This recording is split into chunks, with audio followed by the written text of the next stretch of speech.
मरकुस अध्याय 7। तब फरीसी और कुछ शास्त्री जो यरूशलेम से आए थे उसके पास इकट्ठे हुए और उन्होंने उसके कई चेलों को अशुद्ध अर्थात बिना हाथ धोए रोटी खाते देखा, क्योंकि फरीसी और सब यहूदी प्राचीन परंपरा का पालन करते हैं और जब तक भली भांति हाथ नहीं धो लेते तब तक नहीं खाते, और बाजार से आकर जब तक स्नान नहीं कर लेते तब तक नहीं खाते। और बहुत सी अन्य बातें हैं जो उनके पास मानने के लिए पहुंचाई गई है, जैसे कटोरों और लोटों और तांबे के बर्तनों को धोना मांजना।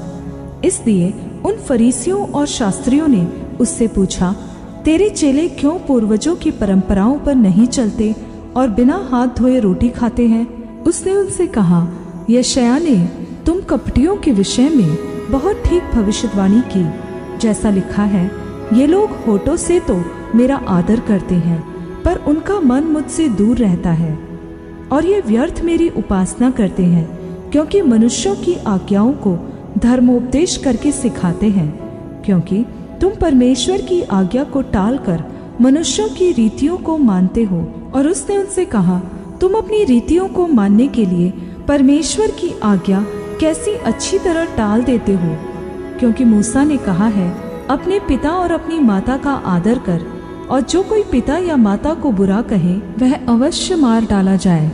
परंतु तुम कहते हो कि यदि कोई अपने पिता या माता से कहे, जो कुछ तुझे मुझसे लाभ पहुंच सकता था वह कुर्बान अर्थात संकल्प हो चुका, तो तुम उसको उसके पिता या उसकी माता की कुछ सेवा करने नहीं देते।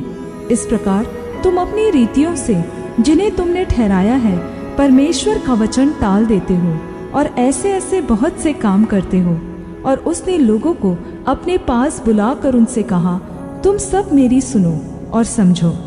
ऐसी तो कोई वस्तु नहीं जो मनुष्य में बाहर से समाकर उसे अशुद्ध करे, परंतु जो वस्तुएं मनुष्य के भीतर से निकलती हैं वे ही उसे अशुद्ध करती हैं। यदि किसी के सुनने के कान हो तो सुन ले। जब वह भीड़ के पास से घर में गया तो उसके चेलों ने इस दृष्टांत के विषय में उससे पूछा। उसने उनसे कहा, क्या तुम भी ऐसे नासमझ हो? क्या तुम नहीं समझते कि जो वस्तु बाहर से मनुष्य के भीतर जाती है वह उसे अशुद्ध नहीं कर सकती, क्योंकि वह उसके मन में नहीं परंतु पेट में जाती है और शौच में निकल जाती है। यह कहकर उसने सब भोजन वस्तुओं को शुद्ध ठहराया। फिर उसने कहा, जो मनुष्य में से निकलता है वही मनुष्य को अशुद्ध करता है, क्योंकि भीतर से अर्थात मनुष्य के मन से बुरे बुरे विचार, व्यभिचार, चोरी, हत्या, परस्त्रीगमन, लोभ, दुष्टता, छल, लुचपन, कुदृष्टि, निंदा, अभिमान और मूर्खता निकलती है। ये सब बुरी बातें भीतर ही से निकलती हैं और मनुष्य को अशुद्ध करती है। फिर वह वहां से उठकर सोर और सिदोन के देशों में आया और एक घर में गया और चाहता था कि कोई न जाने, परंतु वह छिप न सका। और तुरंत एक स्त्री जिसकी छोटी बेटी में अशुद्ध आत्मा थी उसकी चर्चा सुनकर आई और उसके पांवों पर गिरी। यह यूनानी और सुरूफिनी जाति की थी, और उसने उससे विनती की कि मेरी बेटी में से दुष्टात्मा निकाल दे। उसने उससे कहा, पहले लड़कों को तृप्त होने दे, क्योंकि लड़कों की रोटी लेकर कुत्तों के आगे डालना उचित नहीं है। उसने उसको उत्तर दिया, सच है प्रभु, फिर भी कुत्ते भी तो मेज के नीचे बालकों की रोटी के चूर-चार खा लेते हैं। उसने उससे कहा, इस बात के कारण चली जा, दुष्टात्मा तेरी बेटी में से निकल गई है। और उसने अपने घर आकर देखा कि लड़की खाट पर पड़ी है और दुष्टात्मा निकल गई है।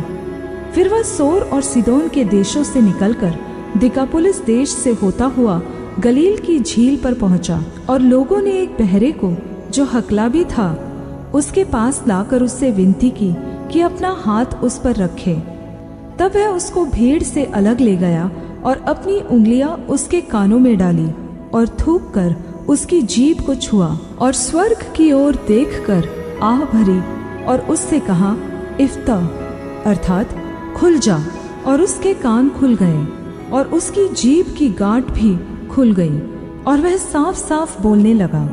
तब उसने उन्हें चेतावनी दी कि किसी से न कहना, परंतु जितना उसने उन्हें चिताया उतना ही वे और प्रचार करने लगे, और वे बहुत ही आश्चर्य में होकर कहने लगे, उसने जो कुछ किया सब अच्छा किया है। वह बहरों को सुनने की और गूंगों को बोलने की शक्ति देता है।